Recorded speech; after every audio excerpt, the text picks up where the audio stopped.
Hi guys, welcome back to Vibes with Funke. Happy Ramadan to my Muslim brothers and sisters. How is the fasting going? Continue to pray for us. So everybody needs prayers. The world at large right now needs all the prayers that we can get. So as you're fasting, may all your prayers be answered in Jesus' name. So let me get right into today's gist. I'm going to talk about some things that I went through as an African child. Experience with my brother, experience with my dad, and my mom in general. I'm going to start with my brother.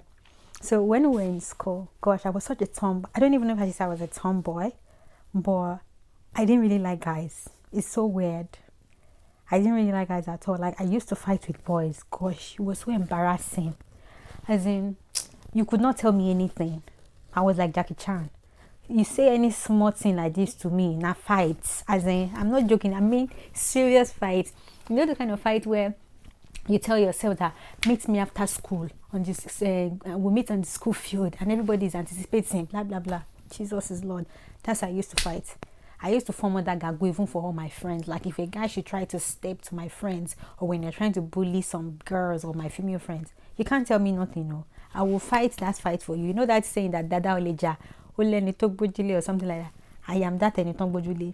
If any boy should tafile or do any nonsense to any of my friends, get ready for gbas because I will give it to you left, right, and center. Gosh, it was so ridiculous. I did not have shame.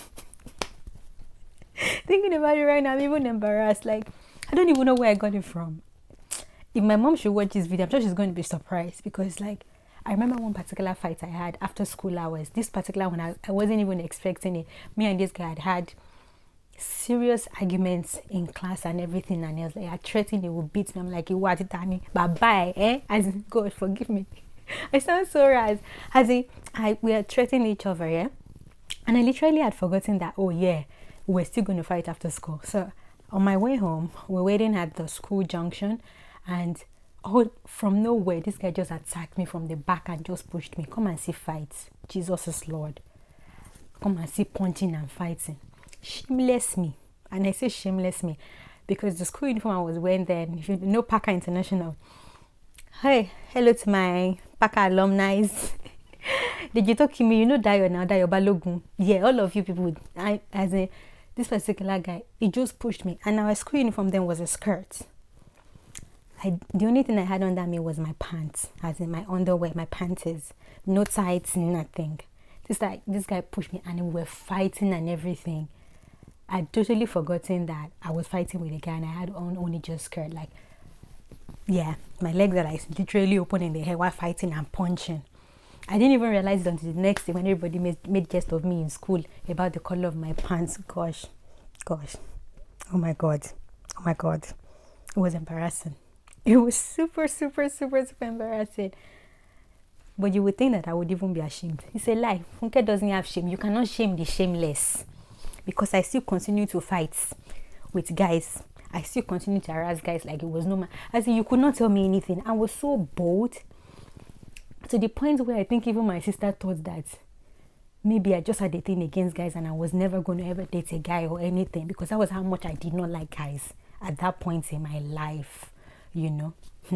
That's one embarrassing moment. Another embarrassing moment, this one was in my dad. My dad is super strict. My dad is or was super. My dad was super strict. Like, imagine a strict African parent. My dad was number one. And I remember this particular day where oh my god, I actually remember another occasion. But this particular day, a family friend of ours, and I call him a family friend because he's like a best friend to one of my male cousins. And for some reason, maybe my dad couldn't recognize him anymore, that this is this guy now. He even lives in my uncle's house, like my dad's other brother's house. This particular guy, whenever it comes to Akure, then he would actually stay over at my uncle's house with my cousins. Like, they were like super close. So this guy was just taking a stroll down the street and all that, and he decided to just stop by our house. Coincidentally, I was standing outside at the time. And I saw him. I'm like, hey, I think his name is Wole or Kunle or something. And Olumide, that's his name. And we were gisting and everything.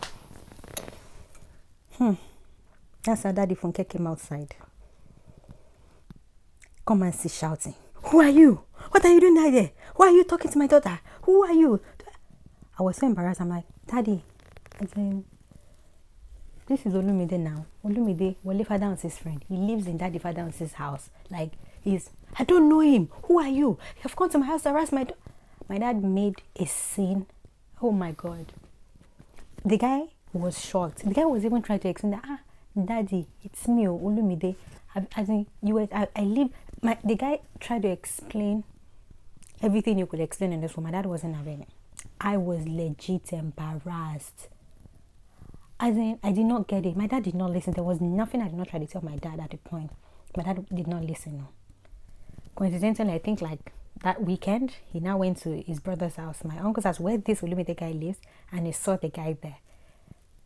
My dad was... I don't know why African parents have a problem with apologizing to their kids or apologizing to younger ones when they're actually wrong.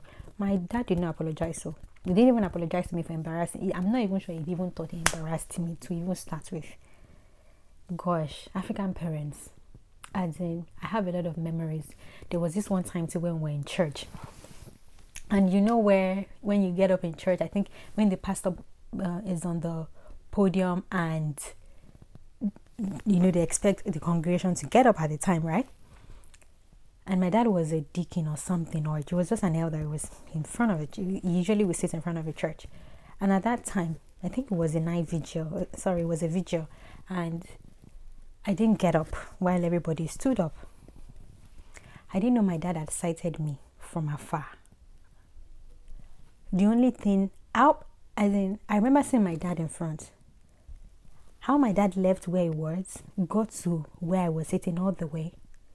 The only thing I remember was Vybz in my head. Jesus is Lord. As in, my dad eats me. In church, it was a big church. My dad did not care. As in, just so cool. I was so embarrassed. It was one of the ushers who had to, you know, hold my dad like, no, Daddy, this. Get up, you're not supposed to stand up. Please, my fellow African pickings, tell me your experiences with your, my brother too dealt with me. I remember one time when we had gone for a lesson, you know, this jam lesson that we usually go for, yeah? And I think I had the kids at the house or something, so I was running late. To be honest, at that time, I think I went to see my boyfriend or something. I can't remember where I went to. I went to see a friend. And my brother, I came back home late, so my brother was waiting for me. If you know my brother, my friends, my close friends then, if you know my brother, you will know how strict he was at the time. Popoyo, please comment. You know how Shola was. Gosh. Even with my friends that are not like his blood sisters, the way he was strict with them, always monitoring them to be sure that no boy was toasting them. My brother was, gosh, it was ridiculous at the time. And my brother, I was running late, and I came. My brother was already waiting for me. Just him asking me, Ibololo, where did you go? Before I could answer, all I heard was, boos, 3 freaking slaps. Jesus.